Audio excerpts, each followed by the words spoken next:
Good morning, students. In previous class, we completed our first chapter. We completed a workbook also. Now, further, we discuss chapter number 2, components of food. ठीक है.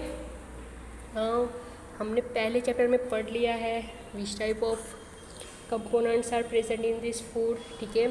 In chapter 1, we made list of food items that we eat. ठीक है, हम जो as a food use करते हैं उसकी हमने लिस्ट आउट की थी. We also identified food item eaten in different part of India and mark this on this map. हमने डिफरेंट स्टेट्स में डिफरेंट जगह पे इंडिया में किस तरह का फूड वो कंज्यूम करते हैं उसका भी हमने लिस्ट बनाया था. A meal could consist of chapati, dal and brinjal curry. Another may be rice, sambar or vegetable preparation of lady's finger, bindi. Yet another meal could be appam, fish curry and vegetables. इसे कई सारे स्टेट्स है. ठीक है, total 33. ठीक है, 28 state and 7 territory. ठीक है, तो वहाँ पे डिफरेंट टाइप के क्या है फूड हमें डिफरेंट मिलते हैं. पूरी तरह से जैसे लोग भी अलग अलग है वैसे उनकी चॉइस भी अलग अलग है. वो अपना फूड खुद मतलब कि वहाँ पे अवेलेबिलिटी के अकॉर्डिंग कौन से रीजन में किस तरह की फूड की अवेलेबिलिटी है उसी हिसाब से वहाँ पे उनका फूड सिलेक्ट होता है. चलो यहाँ पे एक्टिविटी 1 है जो हमें डिस्कस करनी है. तो our meal usually have at least one item made of some kind of grain. ऐसे हमारी मील कैसी होती है तो उसमें वन काइंड ऑफ एक आइटम तो ऐसे ही होगी जो ग्रेन से बनी होगी. Other item could be a dal और डिश ऑफ मीट और वेजिटेबल्स. सेकंड डिश कैसी होगी तो दाल से बनी होगी या वेजिटेबल से बनी होगी. ठीक है, it may also include items like curd, buttermilk and pickles. Some example of meal for different region are given in table 2.1. हमें टेबल 2.1 में देखो यार, पंजाब तो मक्खी रोटी, कॉर्न रोटी. आइटम दाल कौन सी होती है तो उनकी किडनी बीन्स मीन्स राजमा.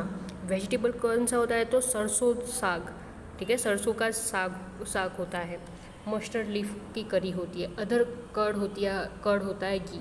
तो वो अपने मील में मक्खी की रोटी, राजमा चावल, हम पता ही है सबको. आंध्र प्रदेश रीजन और स्टेट कौन सा है आंध्र प्रदेश, तो उसमें आइटम ऑफ ग्रीन कौन सा होगा राइस. आइटम ऑफ दाल कौन सी होगी तुअर दाल और रसम. वेजिटेबल कौन सा होगा तो कुंड्रू मतलब कि धौंदा करी. अदर उसके साथ वो बटर मिल्क लेते हैं, घी लेते हैं, पिकल्स लेते हैं. ठीक है, ऐसे ही हमें लिस्ट आउट करना है. गुजरात, तो गुजरात की बात करेंगे तो क्या होगा ढोकला, फाफड़ा. ठीक है, एज अ मील में हम क्या करते हैं पूरी फुल गुजराती डिश मीन्स रोटी होगी तो ग्रेन मीन्स व्हीट से बनी होंगी. दाल कोई भी ले सकते हैं हम, मोस्टली सब तुअर दाल ही हम पसंद करते हैं. वेजिटेबल्स में कोई भी सब्जी ले लो. ठीक है, और एक्स्ट्रा क्या होगा बटर मिल्क होगा, कर्ड होगा, सलाद होगा. ठीक है, ऐसे कई सारे गुजराती तो मतलब कि पूरी डिश ख़त्म फुलफिल हो जाए फिर भी कुछ ना कुछ तो रह ही जाएगा. ठीक है, sometimes we may not really have all the variety in our meals if we are travelling. अगर हम ट्रैवल कर रहे हैं तो सारे हमें वैराइटीज़ नहीं मिलती. कुछ मतलब कि राजमा चावल ले लो या चपाती या शाक, वैसे सब्जी हमें खानी पड़ती. We may eat whatever is available on the way. हमारे रास्ते में जो भी अवेलेबल होगा वही हमें खाना पड़ेगा. It may not be possible for some of us to eat such a variety of food item most of the time. हर एक टाइम पे हम वैरायटी भी नहीं खा सकते. मतलब हम यहाँ से कहीं और पिकनिक जा रहे हैं तो रास्ते में जो भी होटल्स आएगी वहाँ पे जो अवेलेबल होगा वही हमें एज अ मील लेना पड़ेगा. हमारी फरमाइश होगी वैसे हमें ना भी मिले. ठीक है, there must be some reason through why meal usually consist of such a distribution. Do you think that our body need different kind of food for some special purpose. हमारी बॉडी को सारे के सारे न्यूट्रिएंट्स चाहिए equal amount में. सो हमें different varieties को consume करना पड़ेगा. हर रोज़ दाल चावल शाक रोटी, हर रोज़ अगर आपको दाल चावल दे दे तो एक दिन ऐसा आएगा विद इन अ वीक में आप पूरी तरह से बोर हो जाओगे. और हमें एक ही तरह के न्यूट्रिएंट बॉडी को सप्लाई करेंगे। तो इससे हमारा ग्रोथ है ना वहाँ पे स्टॉप हो जाता है, मतलब कि प्रॉपर ग्रोथ नहीं हो पाता। प्रॉपर ग्रोथ के लिए जो सारे न्यूट्रिएंट इक्वल अमाउंट में चाहिए वो नहीं मिलते, सो हमारा ग्रोथ इजीली नहीं होता। इसलिए प्रॉपर स्पेशल पर्पस है फूड को डिफरेंट काइंड के गेन करने के लिए। सेकेंड टॉपिक है what do different food item contain. Different item हैं, ठीक है, उसमें कौन से डिफरेंट कंटेन होते हैं, ठीक है। तो यहाँ पे चलो हम देखते हैं usually made up of 1 or more ingredients. हमारा कोई भी आइटम देख लो, ठीक है, कोई भी रोटी भी क्या है तो व्हीट फ्लोर है, वाटर है, सॉल्ट है, बाद में 3 इंग्रेडिएंट्स अवेलेबल हैं। ऐसे एक भी आइटम ऐसी नहीं है कि वो 1 इंग्रेडिएंट से, मतलब कि सॉल्ट तो अंदर है ही है, सब में सॉल्ट हम इंक्लूड करते ही हैं, ठीक है। Which we get from plant और एनिमल, ऐसे कई सारे इंग्रेडिएंट्स हैं, ठीक है, तो प्लांट और एनिमल में से ही हमें लेने पड़ते हैं। This ingredient contain some component that's are needed by our body को जो न्यूट्रिएंट चाहिए वो हमें प्लांट और एनिमल के फूड में से मिल सकते हैं। This component are called nutrient, वो ऑलरेडी हमने, ठीक है, जो कंपोनेंट हमें चाहिए, ठीक है, इंग्रेडिएंट्स चाहिए, उसको हम क्या बोलेंगे, न्यूट्रिएंट, ठीक है। This components are called nutrient. The major nutrient in our food are name carbohydrate, protein, fat, vitamins and minerals. ये सारे जो कंपोनेंट है जो हमारी बॉडी को ग्रोथ करने के लिए रिक्वायरमेंट है, उनकी नीड है, वो कौन से हैं, तो carbohydrate, protein, fat, vitamins and minerals. ये सारे फाइव कंपोनेंट हमारी बॉडी की ग्रोथ के लिए एसेंशियल है, चाहिए ही चाहिए।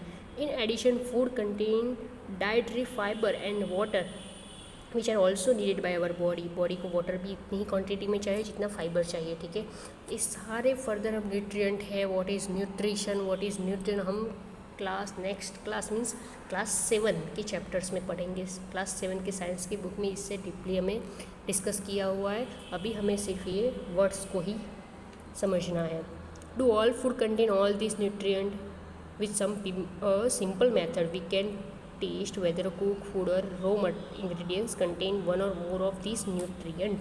हम टेस्ट के अकॉर्डिंग, मतलब कि हम रॉ मटेरियल में कौन से कंपोनेंट प्रेजेंट है, कौन से आइटम में कार्बोहाइड्रेट प्रेजेंट है, कौन से आइटम में प्रोटीन प्रेजेंट है, कौन से आइटम में विटामिन प्रेजेंट है, तो उसको हम as a test, as a experiment check कर सकते हैं।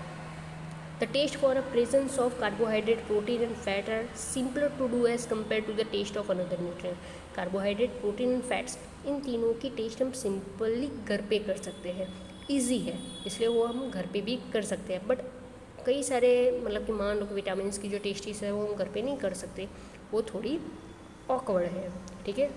तो हम यहाँ पे टेबल नंबर 2.2 में हमें ऑब्जर्वेशन यहाँ पे दिया हुआ है। For carrying out this test we will need solution of iodine. अगर हमें टेस्ट करना है तो हमें कौन से एपरेटर्स और केमिकल्स रिक्वायर होंगे, तो एक आयोडीन का सॉल्यूशन हमें चाहिए, कॉपर सल्फेट का सॉल्यूशन चाहिए और कॉस्टिक सोडा। ये 3 हमारे क्या है, chemicals. You will also need a few test tube and dropper. हमें 3 टेस्ट ट्यूब भी चाहिए और ड्रॉपर भी चाहिए। Try this test on cook food item as well as raw material. हम कुक किया हुआ फूड को भी हम एज अ रॉ मटेरियल ले सकें टेस्ट के लिए, और एज वेल एज हम जो सपोज़ राइस बेक किए हुए हैं, कुक किए हुए हैं, तो उसको भी हम ले सकते हैं, और विदाउट कुकड वाले राइस भी हम ले सकते हैं। आपको क्या करना है, आफ्टर एक्सपेरिमेंट आपको अपना ऑब्जर्वेशन टेबल में शो करना है। Some food items are given in table, this table. यहाँ पे टेबल में हमें क्या किया है, तो आइटम दिए हुए हैं। चलो टेबल कौन सा है, 2.2 देखो। रो पोटैटो तो स्टार्च, यस। मिल्क में प्रोटीन है तो यस। ग्राउंडनट में फैट है, यस। कौन से प्रेजेंट है कंपोनेंट, वो हमें क्या करने हैं, शो करने हैं। तो चलो यहाँ पे क्या है, ठीक है। If required solution are not available readymade from your teacher and prepare them in your box. अगर रेडीमेड नहीं है तो हमें क्या करें, प्रिपेयर करने पड़ेंगे। Let us begin testing a different food item to see if they contain carbohydrate. अगर कार्बोहाइड्रेट प्रेजेंट है तो हम उसका क्या करेंगे, टेस्टिंग करेंगे। There are many type of carbohydrate. The main carbohydrates found in our food are in the form of starch. Main carbohydrate हमें food में से कौन से फॉर्म में मिलेगा, तो स्टार्च फॉर्म में मिलेगा और शुगर फॉर्म में। We can easily test it, a food item contain starch. ठीक है, यहाँ पे देखो, a dilute solution of iodine can be prepared by adding a few drop of tincture iodine to the test tube half filled with water. Iodine का solution prepare करना है तो हमें क्या करना पड़ेगा, टिंक्चर आयोडीन ड्रॉप लेने हैं 3 या 4, बाद में उसमें क्या करना है, तो उसको हाफ टेस्ट ट्यूब को फिल कर देना है with the water. Copper sulphate का सॉल्यूशन हमें प्रिपेयर करना है तो 2 ग्राम कॉपर सल्फेट क्या है, सॉलिड फॉर्म में लेना है और उसमें 100 ml वाटर डिज़ोल्व करना है। ठीक है, फिलअप करना है, देन उसको मिक्सअप करो, स्टर करो और वो डिज़ोल्व हो जाएगा। थर्ड वन है तो कॉस्टिक सोडा को हमें 10 ग्राम, कितना क्वांटिटी लेनी है, तो कॉस्टिक सोडा की हमें 10 ग्राम की क्वांटिटी लेनी है और उसको 100 ml वाटर में डिज़ोल्व करना है to require solution of caustic soda. चलो एक्टिविटी 2 क्या है, test for a starch. Take a small quantity of food item or raw ingredient, put 2 या 3 drop of dilute iodine solution. जो हमने यहाँ पे आयोडीन सॉल्यूशन प्रिपेयर किया है वही सॉल्यूशन हमें क्या करना है, तो टेस्टिंग के लिए यूज़ करना है। ठीक है, observe if there any change in the colour of food item it turn blue black. ठीक है, हम आयोडीन का कलर है वो क्या होगा, डिड टर्न ब्लू ब्लैक। ठीक है, ब्लू कलर का होगा तो ब्लैक में कन्वर्ट होगा, तो इसका मतलब क्या है, स्टार्च फूड आइटम में क्या है, प्रेजेंट है। ठीक है, और blue black colour indicate that contain starch. Blue black colour indicate क्या कर रहा है, तो कंटेन, हमारी फूड आइटम में स्टार्च प्रेजेंट है। Repeat this test with other food item, find out which this contain starch. ठीक है, आपको 2.2 दिस टेबल, ठीक है, उसमें आपको फूड आइटम में ऑब्जर्वेशन लिखना है। डन, समझ में आ गया, पक्का, ओके। तो now tomorrow we will discuss about the test for protein, how it is work. ठीक है, कौन कौन से सॉल्यूशन चाहिए और किस तरह से करना है हम कल डिस्कस करेंगे। इतना आपको स्टार्च का एक्सपेरिमेंट आपको घर पे करना है। ठीक है, डन, समझ में आ रहा है। पोटैटो लेंगे तो आपको वहाँ पे इजीली स्टार्च, आपको पता है राइस को अगर हम वाटर से क्या कर रहे हैं, उसको वॉश कर रहे हैं तो वाटर का कलर चेंज हो जाता है, वो कैसा होता है, तो वाइटिश हम देखते हैं, तो पाउडरी फॉर्म में कलर हो जाए, तो व्हाट इज़ इट, तो दिस इज़ अ स्टार्च। ठीक है, पोटैटो को अगर हम वाटर के अंदर डीप करके रखेंगे, पोटैटो कौन सा, तो छिला हुआ, उसके ऊपर से वो उसकी जो स्किन है वो निकाल देनी है। देन आफ्टर उस पोटैटो को क्या करना है, वाटर के अंदर पुट करना है, उसको डीप करना है। देन विद इन 5 मिनट्स आप बाद में देखेंगे, ऑब्जर्व करेंगे तो वाटर होगा वो कैसा होगा, हो जाएगा, तो ब्लरी हो जाएगा, वाइटिश ब्लरी टाइप हो जाएगा। तो वो क्या है, वाइटिश ब्लरी है, वो क्या है, तो स्टार्च है। ठीक है, डन, समझ में आ गया, okay. We will meet tomorrow with further topic. Thank you.